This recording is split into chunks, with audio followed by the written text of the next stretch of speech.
In today's video, I'm going to teach you how to create a Typeform account and complete the onboarding survey. If you're looking to create engaging forms or surveys, this platform is an excellent choice. We're going to walk through setting up your account on Typeform from scratch and answering a short questionnaire that helps tailor your experience. So make sure you keep your web browser open and follow along. First things first, let's get started by heading to the website. Open your preferred web browser and type in typeform.com. This will take you to the Typeform homepage. Once the homepage loads, look for the Sign Up button. You'll usually find this at the top right of the page. Go ahead and click that, and you'll see a few different options to create your account. Now for signing up, you have a few options. You can continue through your Google account, a Microsoft account, or you can sign up using an email address. Personally, I'm going to choose Google here because it's quick and secure. But feel free to select whichever option you prefer that works best for you. If you've chosen Google or Microsoft, you'll be redirected to their sign-in page. Just enter your credentials. On the flip side, if you opted for email, you'll need to provide your email address and create a password. Just follow the on-screen prompts to proceed. Once you've logged in with your chosen method, select the account you want to use and hit Continue.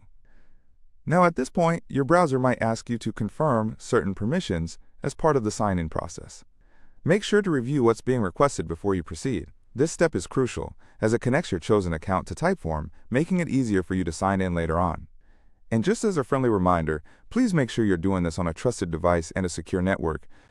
Once you're signed in, you'll land on a new page where Typeform will ask for a few basics about you. The first thing you'll need to do is type in your name. This is typically how your workspace and forms will display your identity, so it's important that you get this right. After you've entered your name, you'll need to review the terms of service. You'll likely see checkboxes for both the terms of service and the privacy policy. It's always a good idea to read, or at least skim through these documents to understand how your data will be handled. Once you've done that, go ahead and check those boxes, and then click Continue. Now, we're almost there. Next up, Typeform presents a short series of onboarding questions. These questions are designed to help customize your dashboard and recommend templates that fit your specific goals. You might be asked about what you're planning to create with Typeform, your role or industry, and how you intend to share your forms.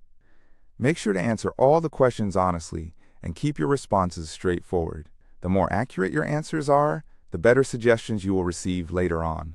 And if you're unsure about something, just choose the option that feels closest to your actual needs. Remember, you can always explore different features once you're inside the platform. Once you finish these questions, Typeform will take you to your new workspace. Congratulations! You've successfully created your account and completed the onboarding process. From here, you can start exploring all sorts of templates, previewing form designs, and getting a feel for how the editor works. That's it for the sign-up and onboarding steps. If you follow these instructions exactly, you'll be ready to build your first Typeform in no time. Thanks so much for watching, and I'll catch you in the next walkthrough.